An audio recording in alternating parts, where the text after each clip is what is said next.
אמצעי מניעה כלשהו, שהוא ללא תופעות לוואי בכלל, שהוא כולו בשליטתך, שבעזרתו תוכלי להכיר טוב יותר את הגוף שלך? התשובה היא כן.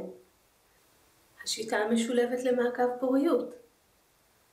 זוהי שיטה שבה תלמדי לזהות ולעקוב. מהם הסימנים שאותם נותן לך גופך כדי לזהות בדיוק מתי את פוריה ומתי אינך פוריה.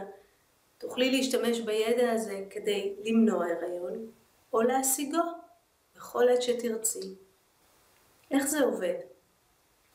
השיטה המשולבת למעקב פוריות מבוססת על שילוב של 3 שיטות נפרדות. השיטה הראשונה היא שיטת חום הגוף הבסיסי. בכל יום עלייך למדוד את החום, לתעד ולפענח את הנתונים שאת אוספת על עצמך. וכך את יכולה לדעת מתי אינך פוריה. השיטה השנייה מבוססת על מעקב אחר הפרשות מצוואר הרחם שלך. בעזרת מעקב, תיעוד ופענוח הנתונים הללו תוכלי לדעת מתי אינך מתחילה להיות פוריה ומתי בעצם אינך פוריה כלל. והשיטה השלישית מבוססת על שינויים בצוואר הרחם עצמו.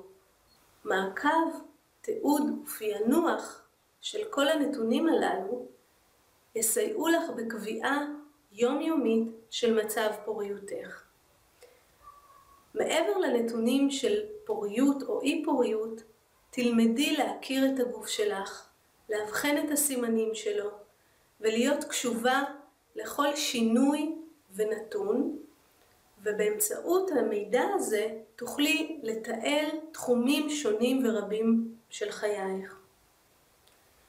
שיטה זו היא למעשה שיטה מבוססת על התנהגות, מאחר שבתקופה שאינך פוריה זהו אינו אמצעי מניעה.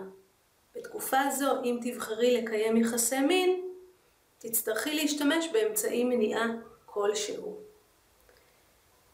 השיטה המשולבת למעקב פוריות אינה מספקת הגנה מפני מחלות המועברות במגע מיני. ואם יש סיכויי הדבקה, עלייך להשתמש בקונדום.